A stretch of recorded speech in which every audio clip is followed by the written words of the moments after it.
Okay, welcome to Jack. Let's start off with you picking which game you want to play. Sweetie, I mean, rat feces is natural, but you don't go seeing me smearing it all over my face. I've been to Wheel of Fortune, I've been to Jeopardy, okay? The home Okay, game, great. Hours of And how many players do we have playing today? That's above threshold. Oh, poor you. You don't have any friends today. Oh well, let's have your name. We had mannequins in the studio. All right. 45 seconds. Your buzzer is the letter B, as in side of beef. Yeah, we got a bad mic cable on contestant 1. 20 seconds. All right, pay attention. People screw this up all the time. As soon as you think you know the answer to a question, buzz in. Then you have to hit the number that corresponds to the answer you want. You got that? 10. Good luck. 9. 8.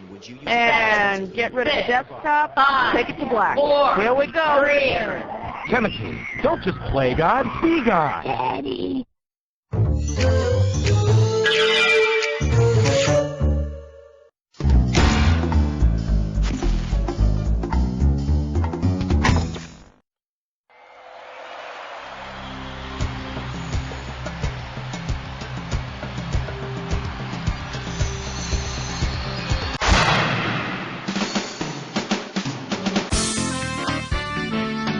It's time for the show where high culture and pop culture collide. Hi there, and welcome to the Colorized episode, our little nod to this splendid time of the year when the leaves on the trees change color and then die and fall off the trees, and then they turn brown and decay and they're raked into piles and burned, and then they sleep for an eternity, which is forever and forever and forever. Oh man, I want to die. Somebody hold me. Okay, you ready to go? Let's do it. Give me a category. Question number 1. This category is known as 7 Glorious Shades of Gray. I'm going to give away $3,000 this time. Say, did you know that NBC was the first network to broadcast most of their shows in color? It's true. Up until what year would you have seen the NBC Peacock in black and white? 1950, 1954, 1963, or 1969?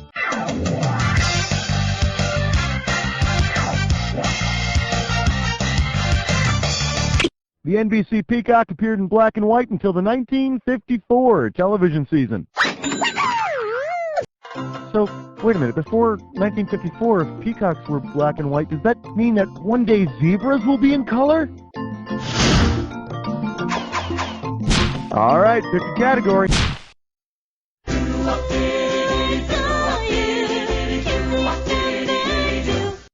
Well, what do we have here? Do you feel lucky? And this one's going to be worth $1,000. Ready? Catch this.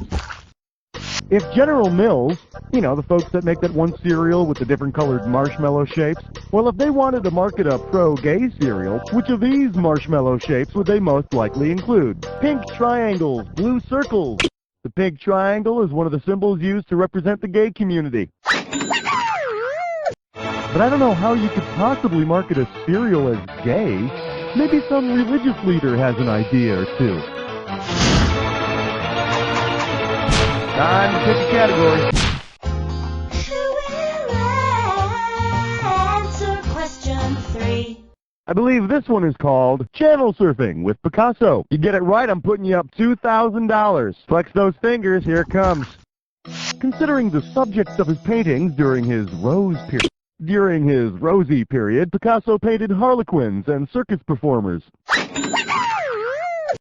He also spent many grueling hours practicing to get that damn ping pong ball to stay in bucket number 6. All right, I need a category. Hallelujah! Bow your heads and pray to Thor. This category is known as Oompa Loompa. I've got another question for you. You get this one right, you get 3,000 greenbacks. Hey, do you remember those brightly colored chocolate-making imps from Charlie and the Chocolate Factory? Nah, who doesn't? Suppose Willy Wonka buys Color Me Beautiful consultations for all the Oompa Loompas. Considering their orange skin color, what season will they be? Spring, summer, autumn, or winter?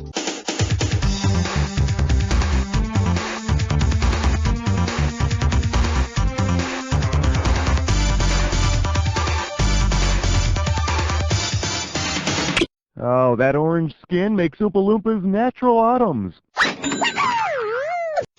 Although that green hair is so not working. Please. Obviously, they should be blondes.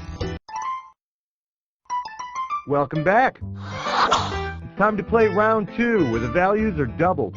You ready? Good, we're starting. Alright, pick a category. Hey, stress cut with lime sore. It's time for a Snickerclish restroom. Let's see if you can make some sense out of this gibberish category. Cheese Whiz is much better. The opening value of this gibberish question is 10,000 bucks. Now check this out. As the time disappears, so does the money. So the sooner you buzz in, the better. Okay, now you must tell me what this rhymes with. Mal, no cage whiz. Now, and ignore that punctuation. Go for it. Type in your answer. You know, the Yellow Pages has many other uses, too. Now, sure, you can use it as a stepladder, or prop up a table leg, even put a wig on it and take it to the prom. Oh, she was beautiful, and she stole my heart. Give me a category. We're a bunch of hicks and we love the question 6. For your viewing pleasure, can't we all just color coordinate? And this one's worth $2,000. Think fast, it's question time. Suppose membership in the Rainbow Coalition were only open. Very nicely done.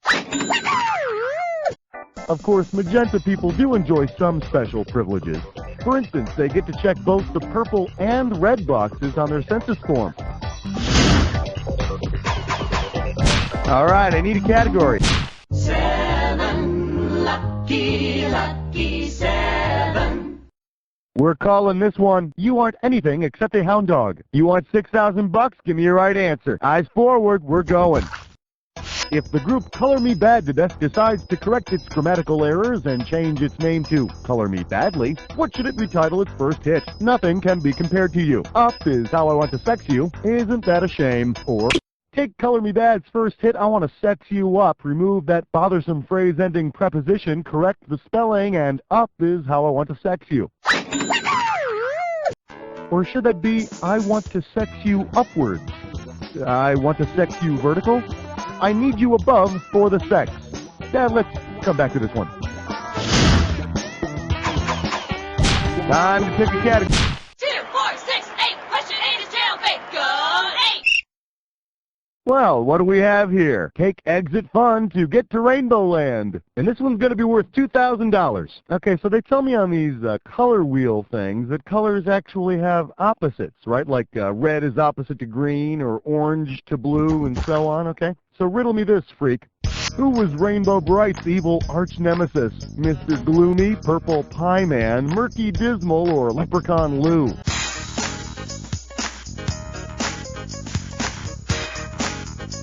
Rainbow Bright's enemy numero uno was the ghastly Murky Dismal. Scientifically speaking, by being the opposite of a rainbow, Murky was considered the anti-cute. Give me a category. Aloha, question number 9. Here we have colorful language. And this one's going to be worth $4,000. Okay, kids, gather round, because it's time for me to tell you one of Uncle Schmitty's famous hard-boiled crime stories. Listen carefully, there will be a test. He got the green light, started dealing brownies, got caught red-handed, told a white lie, got blackballed, caught yellow fever, and died. The end. Now, punk, which of these did not happen to him? He was ostracized, he contracted malaria, he received the go-ahead, or he was caught selling amphetamines. Malaria and yellow fever ain't the same thing, my friend. But hey, could have been worse. At least he wasn't blue-balled while dealing greenies to some pinkos, huh? Welcome back. It's time to play round 3. All right, y'all set? Here we go. All right, pick a category. Well, I hope you're all rested up, because you're about to take on a dis or dat.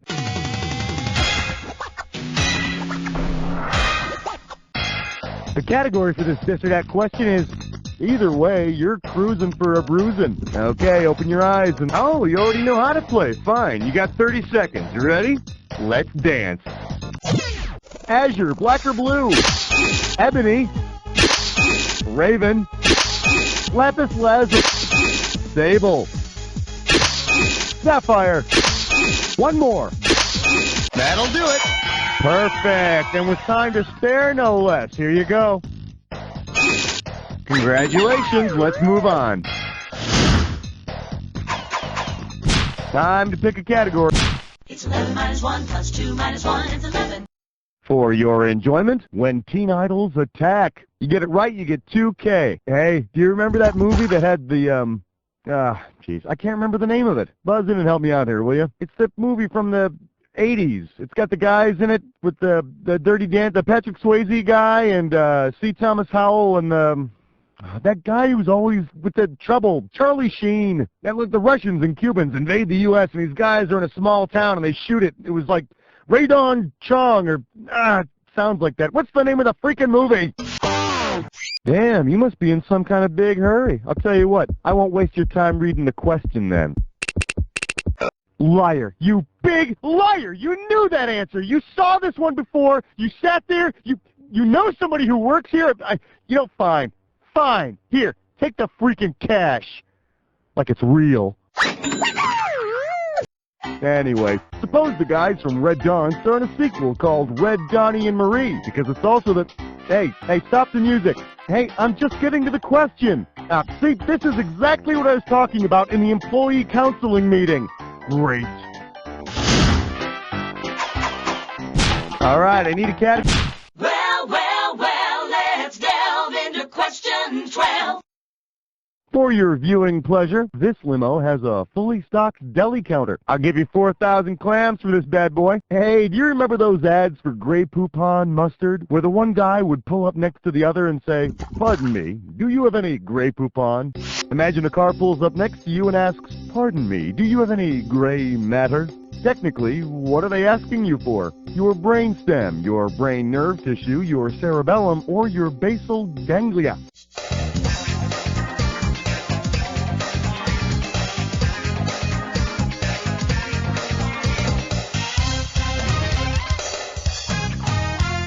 Here's the correct answer.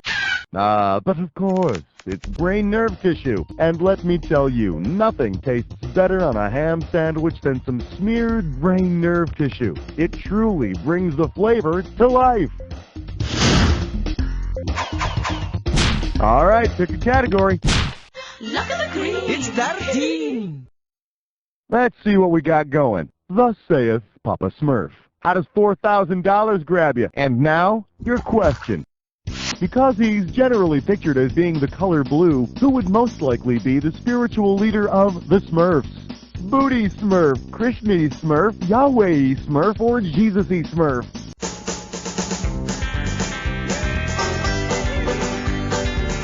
The Hindu deity Krishna is traditionally colored blue, so he'd be a great spiritual leader for the Smurfs. The only problem with Hindu Smurfs is that whole bindi thing. I mean, you stick a red dot on a Smurf's forehead, looks like a big purple Smurf zit. Ugh. Give me a category.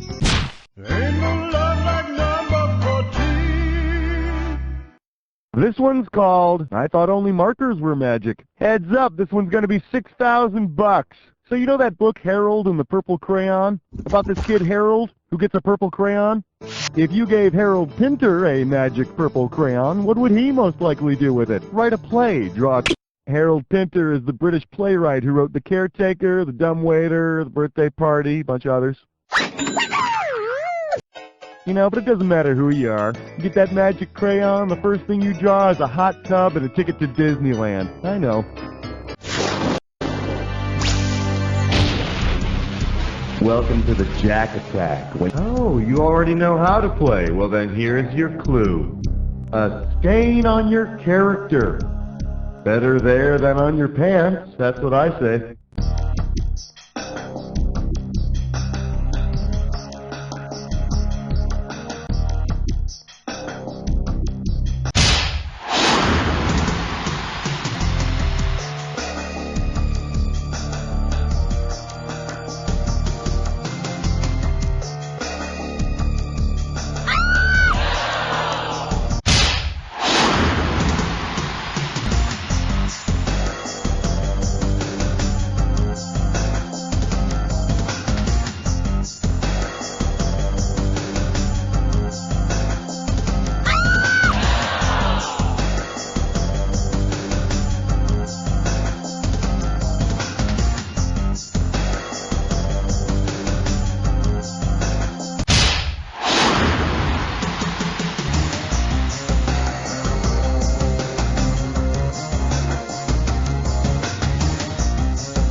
kind of small wonder, my friend. Let's look at your final score. That's the game. Wow, that was an exciting game. It was a real thrill. You were the best player we've had by far. Now do me a favor, will you? Look to your left. Now look to your right. Now repeat after me. You don't know Jack! Howdy, kids. This is Pecos Bucket here, telling you to tune in next week for another exciting episode of You Don't Know Jack the Netshow. Woohoo! And they didn't even pay me to say this. Woohoo! Very nice work, people. Let's get those commercials going. Cookie, hon, are we doing this again or what? Hey, if you want to do another one, just let me know. I do have to tell you, he has a habit of not wearing pants when he's Oh, okay. Well, thanks for stopping by. He won't be wearing pants.